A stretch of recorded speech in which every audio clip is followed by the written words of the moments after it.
हे दोस्तों, हम बचपन में बहुत प्यारे, चंचल और मासूम होते हैं। दुनिया के बारे में हमें कुछ पता नहीं होता और इसीलिए हमारे पेरेंट्स और दूसरे हमसे जो बोलते हैं हम उसे एकदम सच मान लेते हैं, उस पर यकीन और एग्री करते हैं, चाहे वो बातें झूठ ही क्यों ना हो। जैसे कि खाना खा लो वरना भूत पकड़ लेगा। इसी तरह हमारे पेरेंट्स या कोई हमें बोले कि तुम स्मार्ट और ब्यूटीफुल हो तो हम खुद को स्मार्ट और ब्यूटीफुल समझने लगते हैं। पर अगर वो बोले कि तुम बदसूरत और स्टूपिड हो तो हम अपने आप को वही समझते हैं और अपने आप से एग्रीमेंट कर लेते हैं कि मैं बदसूरत और स्टूपिड हूँ, चाहे वो बात झूठ ही क्यों ना हो। और हमारा ये एग्रीमेंट खुद से तब तक नहीं टूटेगा जब तक हमें कोई बता बता के प्रूफ ना कर दे कि हम एक्चुअल में स्मार्ट और ब्यूटीफुल हैं।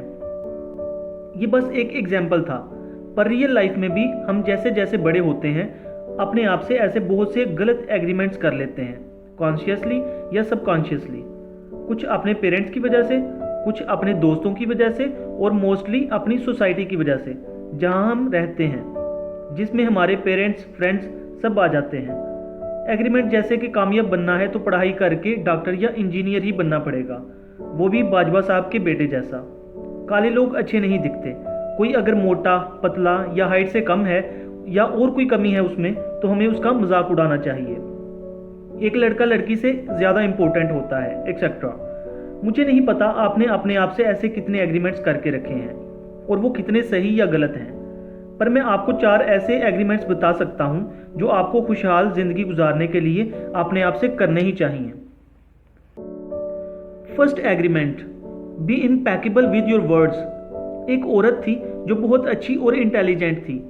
उनकी एक बेटी भी थी जिसे वो बहुत ज़्यादा प्यार करती थी। एक शाम जब वो काम से वापस आई तो उनका सर बहुत दुख रहा था। ऑफिस में उनका दिन खराब गया था, जिसकी वजह से वो थकी हुई और टेंशन में थी।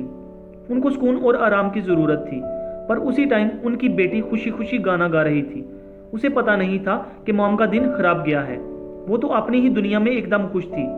नाचते गाते वो अपनी फीलिंग्स एक्सप्रेस कर रही थी और रह रहकर उसके गाने की आवाज़ बढ़ती ही जा रही थी।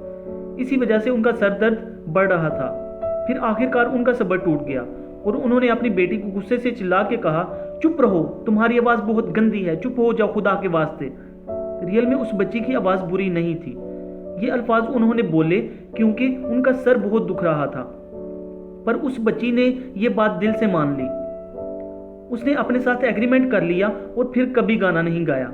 उसे लगा उसकी आवाज़ खराब है जो लोगों को परेशान कर सकती है, इसलिए गाना तो दूर की बात, उसे लोगों से बात करने में भी प्रॉब्लम होने लगी। उसने ये मान लिया था कि अगर वो अपनी फीलिंग्स दबा के रखेगी और एक्सप्रेस नहीं करेगी तो उसे लोग एक्सेप्ट करेंगे। इस एग्रीमेंट ने उस लड़की की पूरी जिंदगी बदल दी।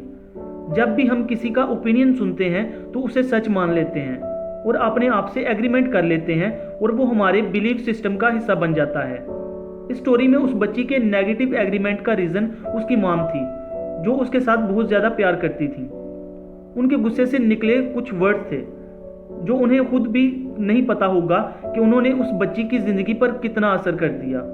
इंसान ये नहीं समझता कि उसके वर्ड्स, उसकी बातें कितनी ज़्यादा पावरफुल हैं और वो कितना असर कर सकती हैं दूसरों की और उनकी खुद की लाइफ को। बस अपनी बातों से इंसान बड़ी से बड़ी जंग शुरू या ख़त्म कर सकता है।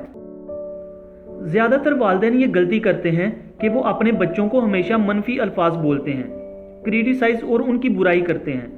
तू नालायक है, तू बेवकूफ़ है, तू कभी कुछ नहीं कर सकता, एक्सेट्रा एक्सेट्रा। वालिदैन को लगता है कि ऐसा बोल के वो अपने बच्चे का कुछ भला कर रहे हैं, पर असल में वो ऐसा बोल के बच्चे का कॉन्फिडेंस और सेल्फ बिलीफ ख़त्म कर रहे हैं, जो कि कामयाब बनने के लिए बहुत ही ज़्यादा ज़रूरी है। अगर वालिदैन अपने बच्चे को नालायक बोलेंगे तो वो कहीं ना कहीं मान लेगा कि वो नालायक है और फिर वैसा ही और बनेगा। सो प्लीज़ मेरी रिक्वेस्ट है सबसे कि वो अपने बच्चे को तनकीद या कंपेयर करना बंद कर दें और हमेशा उनकी कमियों पे बुराई करने की बजाय उनकी अच्छी बातों के लिए उनकी तारीफ और हौसला अफजाई करें, क्योंकि वालिदैन का ये सिंपल सा एग्रीमेंट बच्चों की ज़िंदगी पे बहुत ज़्यादा असरअंदाज हो सकता है। एग्रीमेंट नंबर 1, हमेशा पॉजिटिव और सच बोलो। अपने वर्ड्स में प्यार रखो, बुरा बोलना या गॉसिप करना बंद कर दो। Second agreement, never take anything personally. मान लो आप चलते हुए कहीं जा रहे हो और मैं आपको देख के बिना आपको जाने बोलता हूँ, हे यू, तुम एक स्टूपिड इंसान हो। तो क्या आपको गुस्सा होके मेरे साथ लड़ना स्टार्ट कर देना चाहिए? बिल्कुल नहीं, क्योंकि ये मैं इसलिए नहीं बोला कि आप सच में स्टूपिड हो या आप रीज़न हो वो बोलने का, बल्कि वो बकवास बोलने का रीज़न मेरी खुद की फीलिंग्स और मेरी सोच है। शायद मेरे साथ आज कुछ बुरा हुआ होगा, या शायद मैं एक ख़राब इंसान हूँ जिसने अपनी लाइफ में कुछ ख़राब एग्रीमेंट्स किए हैं अपने आप से, और मेरा वो रीज़न है आपसे ऐसा बोलने का। पर अगर आप मेरी बात को पर्सनली लेते हो तो कहीं ना कहीं आप ये बिलीव करते हो कि आप स्टूपिड हो। एग्जाम्पल, अगर आप जवान और स्ट्रांग इंसान को कमज़ोर और बूढ़ा बोलोगे तो उसे बुरा नहीं लगेगा, पर अगर आप किसी कमज़ोर और बूढ़े इंसान को ऐसा बोलोगे तो उसे बुरा लगेगा, क्योंकि वो ये जानता है और बिलीव करता है कि बूढ़ा होना अच्छा नहीं है, पर वो है।